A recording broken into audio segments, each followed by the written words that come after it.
Olá, meus queridos, que a graça e a paz do Senhor Jesus esteja reinando no seu coração nesse momento.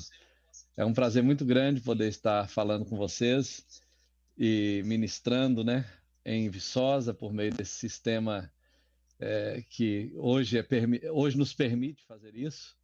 E eu estou bem aqui acompanhando vocês pela tela do celular e esperando o momento de entrar, né?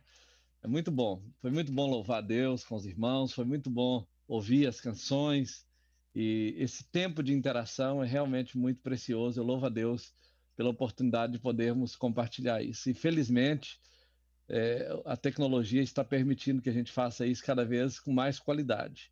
Louvo a Deus pela vida do pastor Reinaldo, pela vida de toda a equipe que está trabalhando para fazer isso acontecer, né? Fazer a transmissão funcionar cada vez melhor. E também queremos louvar a Deus pela vida dos irmãos que estão trabalhando no louvor, na tradução para Libras, né, que é um ministério que tem alcançado tantas pessoas e um público que de outra forma não teria possibilidade de alcançar. Quero agradecer a Fúvia que está me traduzindo aí agora, né? E louva a Deus também pela vida do pastor Davi, da Marisa e de tantas pessoas que estão envolvidas nesse ministério, seja como líder de célula, como discipulador, como homem e mulher de Deus, servindo na casa de Deus. Eu glorifico a Deus pela vida de todos vocês e quero também aproveitar para cumprimentar aqueles irmãos que estão nos acompanhando pelo rádio, né, pela Melodia de Viçosa. Que Deus possa abençoar você e te alcançar aí na sua casa. Imagino que, não tenho certeza, mas imagino que nesse momento nós estamos sendo ouvidos aí por tantos viçosenses, incluindo a irmã Luísa, o irmão Virgílio. Para quem não sabe, a irmã Luísa, foi ela e o irmão Virgílio que me levaram para Viçosa, né, há mais de 20 anos atrás. Eles que criaram essa conexão, né? E louva a Deus pela vida deles, são filhos muito preciosos. E também a Nilza, o Zé Modesto e tantas outras pessoas, imagino que estejam nos acompanhando em Viçosa, né? Se nós nos conhecemos ou não, eu louvo a Deus pela oportunidade de estar podendo falar a você por meio dessa transmissão. E também quero glorificar a Deus pela vida daqueles que estão pela internet, seja no Facebook ou no YouTube. Eu oro para que Deus permita que esse tempo seja um tempo de edificação, de crescimento, um tempo onde nós possamos realmente crescer juntos por meio da palavra, por meio é, da transmissão da mensagem do Evangelho direto do coração de Deus para o seu coração. Então, que Deus possa permitir que seja um tempo de grande edificação para todos nós. Quero te convidar para abrir comigo a sua Bíblia no livro, na carta aos Efésios, escrito pelo apóstolo Paulo, inspirado pelo Espírito Santo, a partir do versículo 1 até o versículo de número 14. Eu vou ler aqui, eu imagino que você vai ter esse texto na tela também, se for possível, e eu estou lendo na versão Almeida Revista Atualizada, só para que a gente consiga bater, né, o mesmo texto. O texto diz assim: Paulo, que é uma característica dele, de sempre se apresentar nas cartas com o seu nome, e é muito interessante porque normalmente quando a gente escreve uma carta, a gente coloca o nome da gente, né? Hoje quase ninguém escreve carta, mas Paulo começava se identificando, se prontificando a fazer conhecido que aquela carta foi escrita por ele. Então ele diz assim: Paulo, apóstolo de Cristo Jesus, por vontade de Deus, aos santos que vivem em Éfeso e fiéis em Cristo Jesus, graça a vós outros e paz da parte de Deus, nosso Pai e do Senhor Jesus Cristo. Bendito Deus e Pai de nosso Senhor Jesus Cristo, que nos tem abençoado com toda sorte de bênção espiritual nas regiões celestes em Cristo, assim como nos escolheu nele antes da fundação do mundo, para sermos santos e irrepreensíveis perante Ele, e em amor nos predestinou para Ele, para a adoção de filhos, por meio de Jesus Cristo, segundo o beneplácito da Sua vontade, para louvor da glória da Sua graça, que Ele nos concedeu gratuitamente no amado, no qual temos a redenção pelo Seu sangue, a remissão dos pecados, segundo a riqueza da Sua graça, que Deus derramou abundantemente sobre nós, em toda sabedoria e prudência, desvendando-nos o mistério da sua vontade, segundo o seu beneplácito, que propusera em Cristo de fazer convergir nele, na dispensação da plenitude dos tempos, todas as coisas, tanto as do céu como as da terra. Nele, digo, no qual fomos também feitos herança, predestinados segundo o propósito daquele que faz todas as coisas conforme o conselho da sua vontade, a fim de sermos para o louvor da sua glória, nós os que de antemão esperamos em Cristo, em quem também vós, depois de ouvirdes a palavra da verdade, o evangelho da vossa salvação, tendo nele também crido, fostes selados com o Espírito Santo, ou o Santo Espírito da promessa, o qual é o penhor da nossa herança, até o resgate da sua propriedade, em louvor da sua glória. Que Deus possa abençoar a sua palavra e edificar os nossos corações por meio dessa mensagem que é tão rica, que é tão poderosa, capaz de nos alcançar na nossa condição, no nosso coração. Eu quero compartilhar hoje sobre as riquezas dos filhos de Deus, sobre os benefícios de ser filhos de Deus, né? Que na verdade são grandes riquezas que estão descritas nesse texto. Paulo começa essa carta de uma forma muito peculiar, como eu disse, mencionando o seu nome e destacando o seu chamado, o seu apostolado. Paulo era apóstolo de Cristo e ele fala aqui com muita propriedade, dizendo que ele não era apóstolo por sua própria vontade, ele era apóstolo pela vontade de Deus. E ele então se dirige aos santos em Éfeso, uma palavra bastante desgastada na história cristã, a palavra santo, mas na verdade ele não se refere aos santos que morreram, ele se refere aos santos vivos, porque santo no contexto bíblico é uma referência direta àqueles que estão vivos e creem em Deus, né? Embora os que já estão mortos e que creram em Deus enquanto estavam vivos, se relacionaram com Deus, também a Bíblia às vezes menciona como sendo santos, mas não são aqueles santos a quem você pode fazer uma oração ou deve fazer uma oração como é ensinado por aí. Na verdade, são santos vivos, santos que vivem a Deus porque foram santificados por ele. Paulo diz: eu sou apóstolo de Jesus Cristo por vontade de Deus, aos santos em Éfeso, fiéis em Cristo Jesus, graça e paz a vós outros da parte de Deus nosso Pai e do Senhor Jesus Cristo. A primeira coisa que eu quero destacar nesse texto é justamente o chamado de Paulo, a convicção de que ele era chamado por Deus. Quando Paulo escreveu esse texto, ele não estava no escritório, ele não estava num palácio, ele não estava no na melhor fase de conforto da sua vida. Ele não estava numa fase confortável. Na verdade, ele estava na prisão. Ele estava em Roma. Ele teve visita de alguns líderes da igreja de Éfeso e da igreja de Colossos também. Ele certamente, como não sendo criminoso, ele estava preso por causa do evangelho. Ele, como a história conta, ele recebeu visita de muitas pessoas a quem ele pregou, a quem ele ensinou, mas nesse período ele também teve a oportunidade de escrever. E ele escreveu, dentre outras coisas, essa carta de Éfeso. Essa carta escrita de uma maneira muito peculiar, com muita riqueza gramatical, com muita estrutura, uma estrutura muito bem elaborada. E Paulo estava ao escrever essa carta, inspirado pelo Espírito Santo, com o desejo de estabelecer um contraste entre o que os efésios tinham na cidade de Efésios, em termos de adoração, em termos de culto, e o que eles tinham como crentes, como filhos de Deus. Éfeso era, na verdade, uma cidade que tinha provavelmente uns 300 mil habitantes naquela época. Era uma cidade portuária do Mar Egeu, a mais importante daquela região. Era uma cidade tão importante quanto Antioquia, quanto Alexandria, no Egito. Era uma cidade que tinha uma riqueza cultural muito grande em torno do templo da Diana dos Efésios, com muita idolatria, com muitas imagens de escultura, com muita riqueza em termos de obras de artes. Então, era uma cidade onde a glória dela era realmente o templo, que era certamente uma das 7 maravilhas do mundo, daquele mundo antigo.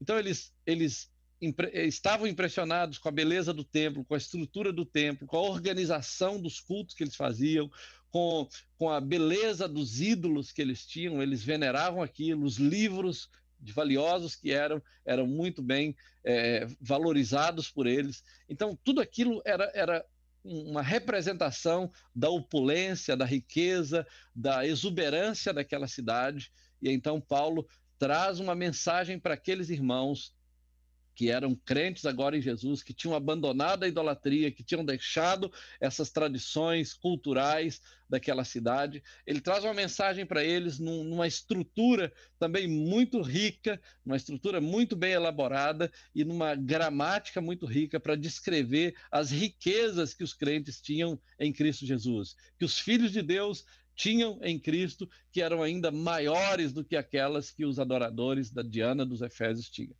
Paulo, então, ele começa descrevendo que o chamado dele era, na verdade, um chamado por vontade de Deus. Uma das coisas que mais nos sustenta nos tempos difíceis, nos tempos de crise, nas perseguições, até mesmo nos períodos de tentação, é a certeza de quem nos chamou para fazer o que nós estamos fazendo.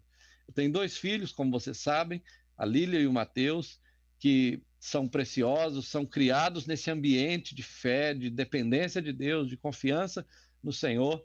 Eu deveria ser uma pessoa que deveria empurrar meus filhos para o ministério, mas eu nunca fiz isso. Talvez eu nunca tenha falado isso também, mas eu nunca fiz, mas nunca fiz de propósito. Às vezes, quando eles fazem alguma coisa que parece com alguém chamado, eu falo assim: olha, talvez você seja chamado. Mas quando eles falam assim, talvez eu seja chamado, eu falo assim, talvez não. Por que eu faço isso? Eu faço isso com uma intenção muito clara. Eu sempre trabalhei com eles para que, se eles algum dia tomassem uma decisão de servir a Deus no ministério ou em qualquer área do corpo de Cristo, eles deviam fazer isso por convicção do chamado diretamente de Deus e não pela minha influência como pastor. Embora eu queira que a minha influência seja bênção na vida deles, eu não quero que a minha influência seja um instrumento de manipulação para que eles sirvam a Deus só porque o pai deles é pastor. Eu não penso que o ministério seja uma herança passada de pai para filho. O ministério precisa ser gerado no coração de Deus, no nosso coração. Eu penso que aquele que é chamado por Deus, ele tem que ser chamado de onde ele está, do meio do contexto onde ele está, profissionalmente, intelectualmente. Por isso eu sempre estimulei meus filhos a estudarem, a conquistarem o espaço deles, mas ficarem com os ouvidos atentos para escutar o que Deus tem para eles. E a hora que Deus quiser, Deus vai chamá-los, e se Deus quiser usá-los para o campo missionário, para qualquer área que seja, eles irão. Mas no dia que eles forem, eles terão que saber que a disposição de servir a Deus não vem da influência do Pai, não vem do contexto onde eles estão, mas vem diretamente de um chamado que Deus colocou nos seus corações. E Paulo está dizendo isso: olha, eu não sou chamado pela vontade do homem, eu não fui para o ministério porque eu quis ir, ou talvez como o pai de George Miller, que queria que ele fosse para o ministério porque naquele contexto de 1800 e pouco era, na verdade, a profissão que gerava mais conforto, mais comodidade para as pessoas que estavam no clero, que estavam no meio religioso. Ministério não é lugar para pessoas que buscam posições profissionais. O ministério, na verdade, é o lugar para pessoas que estão dispostas a dar suas vidas, a pagarem um preço, a se entregarem como oferta e como sacrifício a Deus. E aí essas pessoas que se dispõem dessa maneira, elas realmente fazem diferença na história. Elas marcam a sua geração, porque realmente esse é o grande diferencial daqueles que são chamados por Deus. E Paulo então destaca isso, dizendo: olha, eu sou chamado não pela vontade do homem, mas pela vontade de Deus. E aí ele cumprimenta os irmãos que estão em Éfeso e aí então começa a destacar as riquezas que os crentes têm em Cristo Jesus. E ele faz isso de 3 maneiras.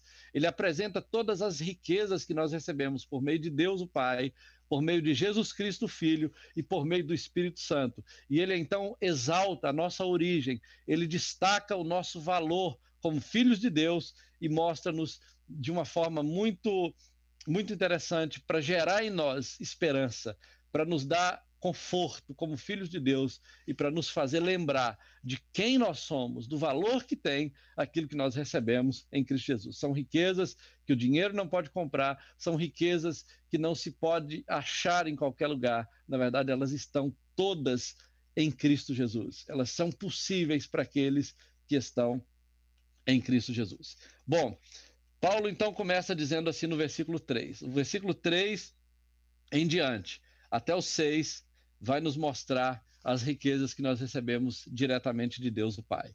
Diz assim: Bendito Deus e Pai de nosso Senhor Jesus Cristo, que nos tem abençoado com toda sorte de bênção espiritual nas regiões celestes em Cristo, assim como também nos escolheu nele antes da fundação do mundo, para sermos santos e irrepreensíveis perante ele, e em amor nos predestinou para ele, para a adoção de filhos, por meio de Jesus Cristo, segundo o beneplácito da sua vontade, para louvor da glória da sua graça, que ele nos concedeu gratuitamente no amado.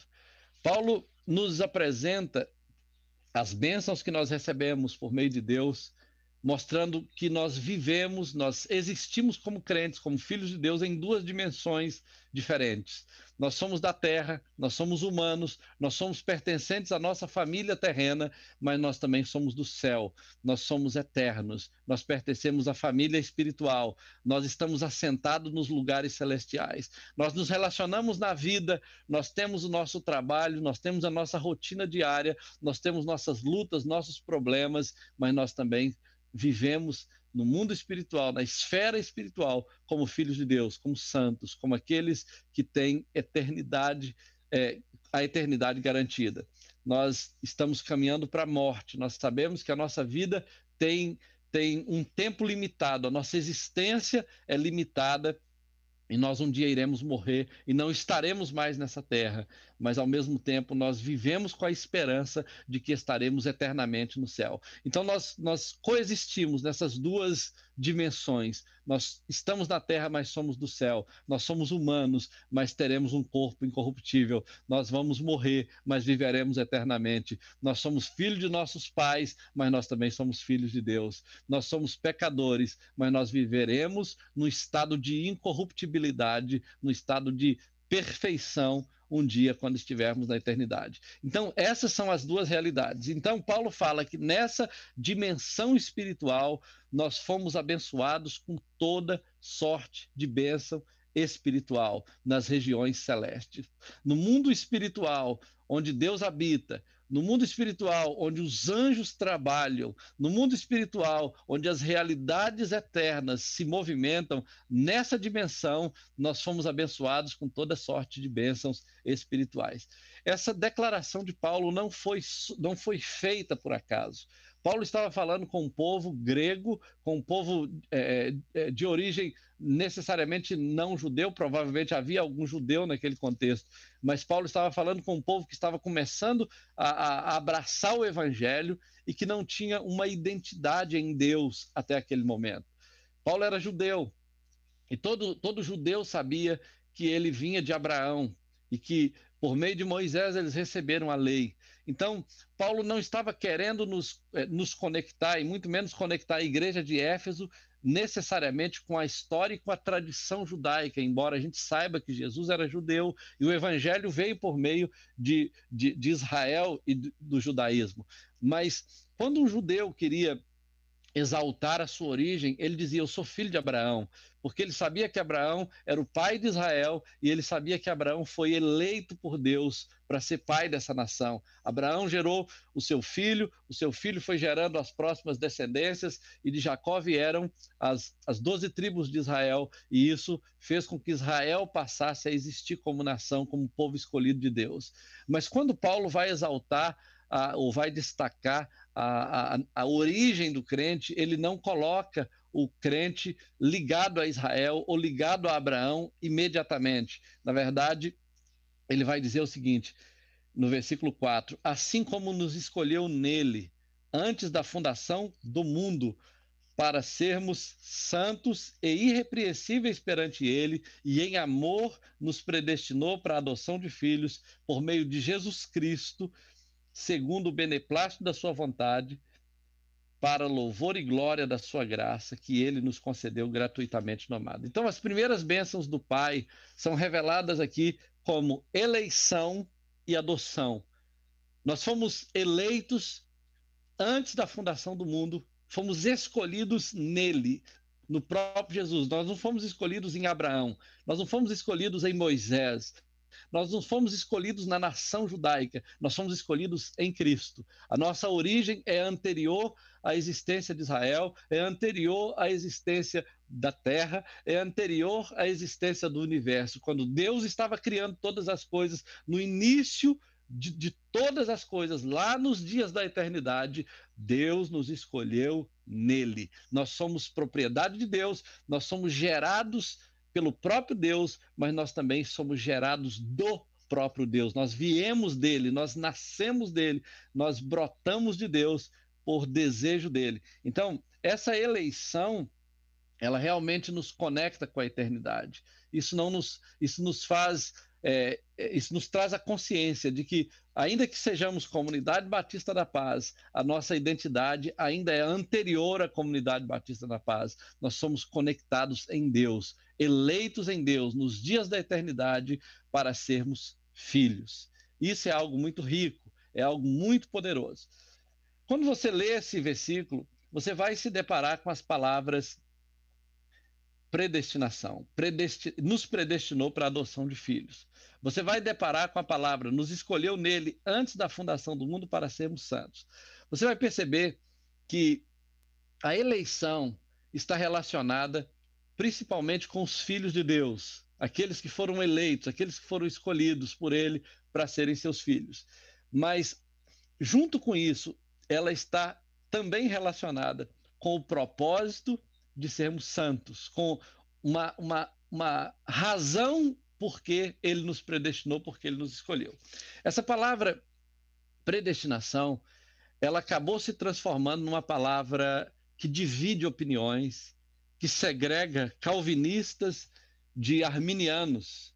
E quando a gente lê esse texto, nós às vezes somos imediatamente levados para aquele pensamento: eu não acredito em predestinação, ou eu acredito em predestinação. Eu não creio que Deus escolhe uns para condenação e escolhe outros para salvação. Essa confusão em torno da palavra predestinação. Mas quando Paulo escreveu esse texto, ele não era calvinista. Calvino nem tinha nascido ainda, ele não era arminiano, Armínio nem tinha nascido ainda. Na verdade, antes de qualquer coisa, eu quero dizer que o termo a briga entre Calvino e Armínio nunca será resolvida nesta vida. Isso é problema para a eternidade. Nós vamos chegar lá e vamos descobrir que, na verdade, Deus não tinha a intenção de criar essa segregação, essa divisão. Na verdade, a intenção de Deus nesse texto era nós sabermos que nós somos pertencentes a Ele desde os dias da eternidade, que Ele nos chamou no coração dele para sermos seus filhos. E aí você vai perceber que esse mesmo Paulo que fala que ele nos escolheu nele antes da fundação do mundo e que nos predestinou para a adoção de filhos, ele vai falar em 2 Coríntios capítulo 5, versículo 20, o seguinte: nós somos embaixadores de Cristo, e agora ele está falando para não crente, e nós imploramos para que vocês se reconciliem com Deus. Então, ao mesmo tempo, ele diz que Deus nos predestinou antes da fundação do mundo, mas quando ele prega para o não crente, ele fala que o não crente precisa se reconciliar com Deus. Ele implora para que o não crente se reconcilie com Deus. Então, na prática, você vai perceber que quando Paulo fala para o crente, para a família de Deus, ele fala como se fosse um segredo de família, dizendo: olha, nós somos filhos de Deus e a nossa origem é lá na eternidade. Deus nos escolheu nele, antes da fundação do mundo, para sermos filhos. Ele nos adotou como seus filhos. E aí, depois nós vamos encontrar, a partir do versículo 7 até o versículo 12, as bênçãos que nós recebemos do Filho, de Cristo Filho, porque do Pai nós fomos eleitos, nós recebemos eleição e nós fomos adotados como filho. E saiba de uma coisa: ser adotado como filho não é uma coisa menor do que ser filho legítimo. Na verdade, no contexto em que esse texto foi escrito, Paulo usou o termo adoção justamente porque um pai podia renegar um filho, podia rejeitar o filho e privá-lo da sua herança. O pai podia fazer isso com o filho legítimo, mas se um pai adotasse uma pessoa que não fosse seu filho legítimo, ele era obrigado a dar a sua herança para o seu filho e ele não podia rejeitar esse filho, assim como ele rejeitaria o filho legítimo. Então, nesse caso, Paulo está usando esse termo para destacar a importância de ter sido adotado pelo Pai. Nós somos adotados por Deus, nós somos filhos por adoção, e isso nos dá uma esperança ainda maior em termos de segurança eterna. Uma outra coisa que nós vamos ver aqui é justamente as bênçãos que vêm do Filho, de Cristo Filho. O versículo 7 vai dizer assim: no qual, que é em Jesus, temos a redenção pelo seu sangue, a remissão dos pecados, segundo a riqueza da sua graça, que Deus derramou abundantemente sobre nós em toda sabedoria e prudência, desvendando-nos o mistério da sua vontade, segundo o beneplácito que propusera em Cristo, de fazer convergir nele, na dispensação da plenitude dos tempos, todas as coisas, tanto as que são do céu como a da terra, nele digo, no qual fomos também feito herança, predestinado segundo o propósito daquele que faz todas as coisas conforme o conselho da sua vontade, a fim de sermos para o louvor da sua glória, nós os que de antemão esperamos em Cristo. Paulo vai destacar aqui, na verdade, três coisas que nós recebemos por meio de Cristo. Três riquezas que nós recebemos. A primeira riqueza que nós recebemos é a riqueza da redenção. Redenção é um termo jurídico, é um termo comercial, melhor dizendo, e é um termo que está relacionado justamente com o contexto de escravidão que havia naquele ambiente romano, naquele mundo romano daquela época. Haviam muitos escravos sendo vendidos e espalhados pelo mundo, mas uma pessoa rica podia ir no meio de todos aqueles escravos e comprar um escravo para ser livre. Ele podia fazer isso, qualquer pessoa podia fazer isso se ela tivesse dinheiro e quisesse dar liberdade para aquele escravo. Paulo está dizendo o seguinte: olha, Cristo, por meio de Cristo, nós recebemos redenção, pelo seu sangue, a remissão dos pecados segundo a riqueza da sua graça. Ele vai usar a palavra graça aqui pelo menos 12 vezes nesse texto para mostrar a abundância do favor imerecido que nós recebemos por meio de Cristo. Ele fala que nós recebemos redenção, ele fala que Deus nos revelou o mistério da sua vontade e ele fala que nós fomos feito herança. Essas três coisas nós recebemos por meio de Cristo. A redenção é o preço que Deus pagou para que o homem não recebesse o rigor da sua ira, mas recebesse a sua graça e a sua misericórdia. Deus fez isso enviando Jesus na cruz. Jesus precisou morrer para que nós pudéssemos ser perdoados. Essa é uma mensagem básica do Evangelho. Todos nós sabemos disso. A ira de Deus estava contra todo pecador. Se você ler Romanos capítulo 1, você vai perceber que a ira de Deus se manifesta contra todo pecador.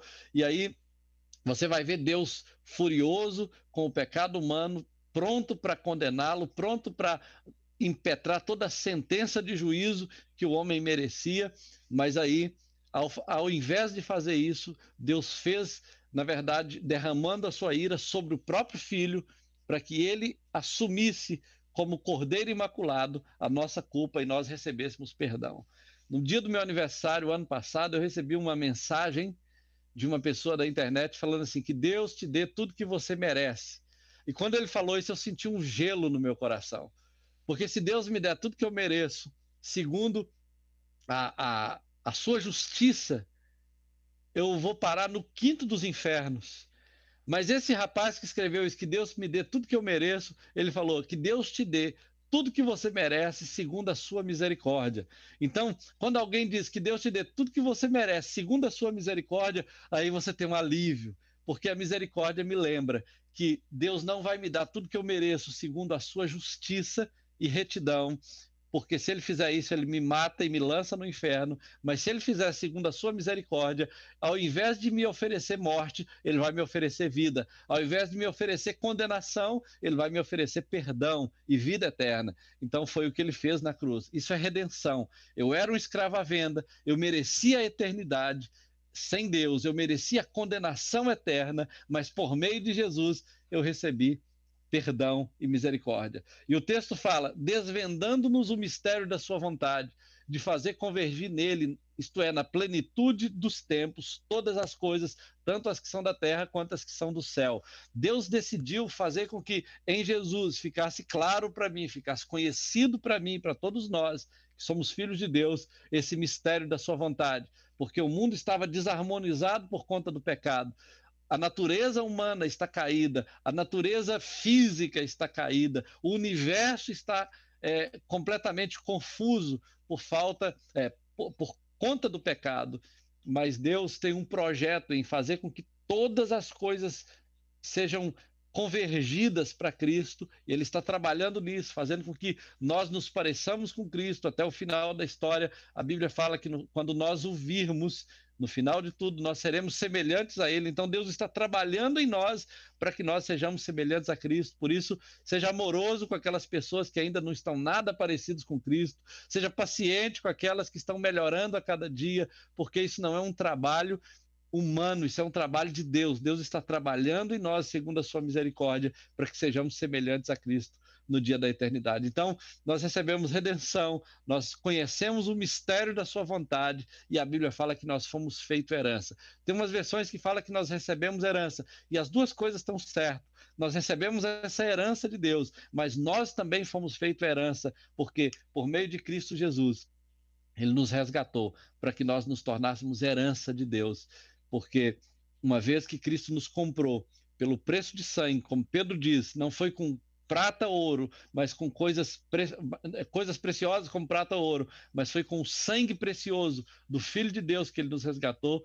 Então, isso fez com que o nosso valor subisse muito, e nós passamos a ser realmente preciosos aos olhos de Deus por meio do sangue que foi derramado naquela cruz. Então, no Pai nós fomos eleitos e fomos adotados como filho. Por meio de Cristo nós recebemos redenção, conhecemos o mistério da sua vontade e também fomos feito herança. E aí tem uma coisa, pensa comigo, se Deus nos elegeu antes da fundação do mundo e nos adotou como filhos, isso já deveria ser tudo que precisávamos, mas para que isso se concretizasse, Jesus precisou morrer na cruz. Sem Jesus morrer na cruz, essa realidade não teria se concretizado. Então Jesus morreu na cruz e a nossa eleição e a nossa adoção começou a se completar, mas ela ainda não estava completa até o trabalho do Espírito Santo. O trabalho do Espírito Santo precisou acontecer para que a redenção, o projeto da redenção se completasse por meio de Cristo. Aí nós temos agora a terceira parte desse texto, que são as bênçãos que nós recebemos por meio do Espírito Santo. Lá no versículo 13 e o 14 vai dizer assim: em quem também vós, depois que ouvistes a palavra da verdade, o evangelho da vossa salvação, tendo também nele crido, fostes selados com o Espírito Santo da promessa, o qual é o penhor da nossa herança, até o resgate da sua propriedade em louvor da sua glória.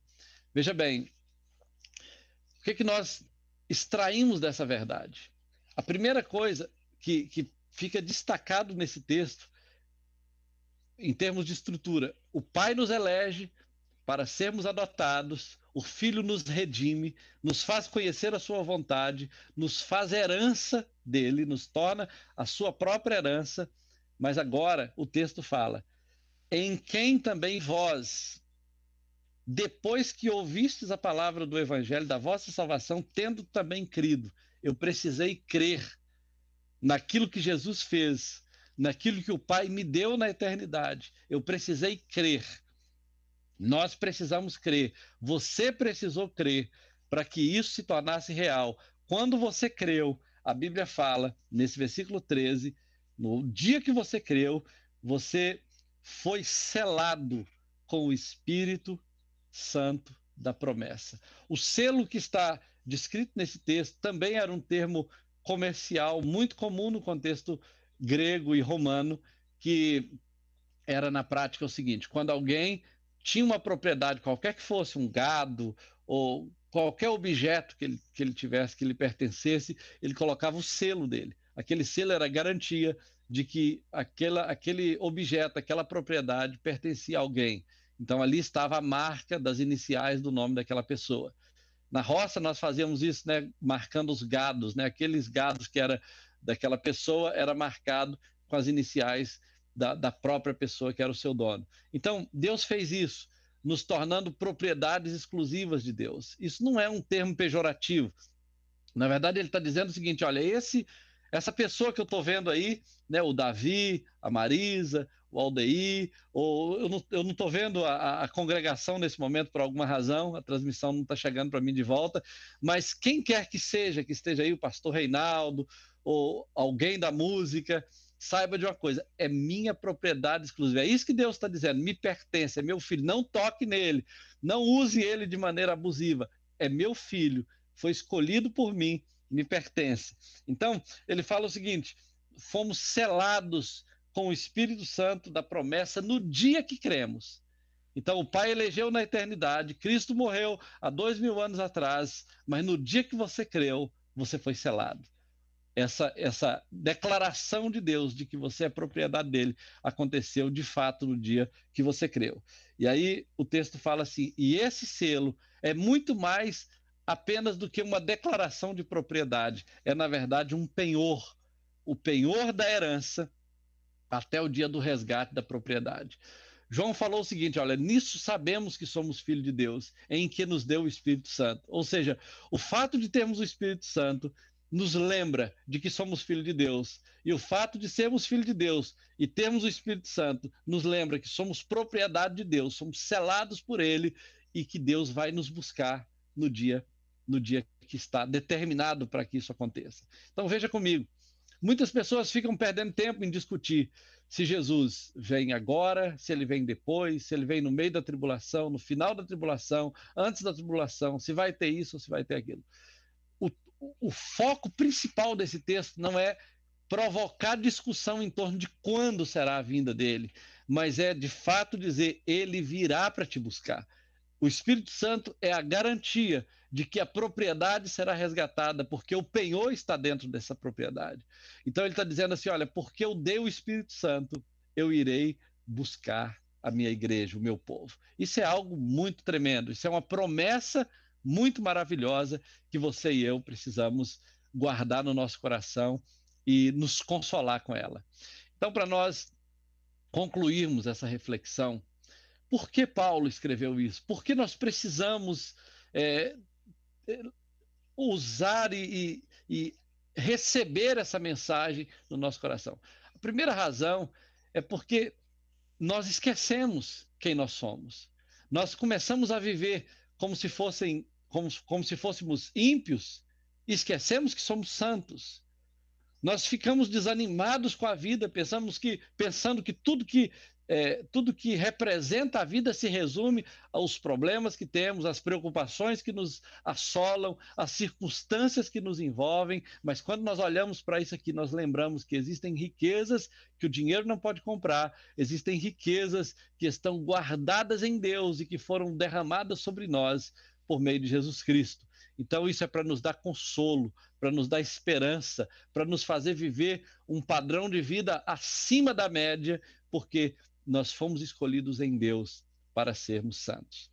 Muitas pessoas crentes vivem como se não fossem ricas em Deus, vivem como se fossem miseráveis. Isso me faz lembrar a história de um magnata americano que descobriu a existência de uma obra de arte muito valiosa, muito rara, e ele então quis ter essa obra de arte.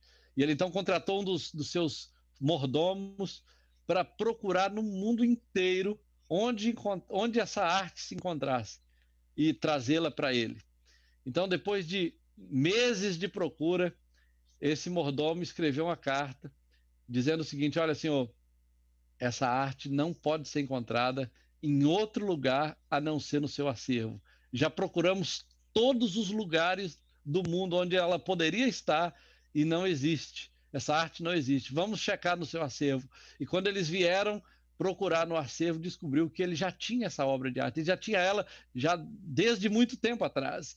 Então isso acontece com muitos crentes. Muitos crentes precisam voltar no seu acervo, precisam voltar nas escrituras para lembrar quem eles são, para lembrar a sua origem, para saber o que Deus lhe tem reservado.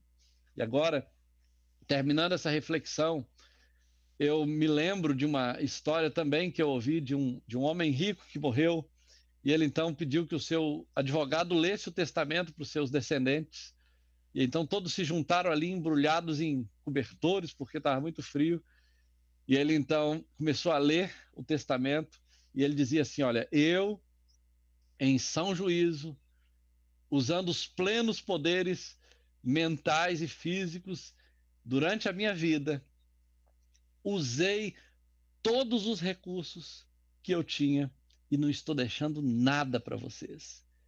Esse foi Essa foi uma leitura sarcástica de um testamento de um homem que viveu e gastou tudo que tinha e não deixou nada para ninguém.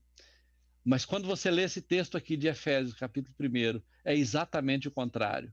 Jesus deixa essa verdade para nós, dizendo o seguinte: olha, eu vim na terra, construí essa herança eterna para vocês, morri e ressuscitei, e agora estou no céu como seu advogado para garantir que toda a sua herança lhe seja entregue no momento certo.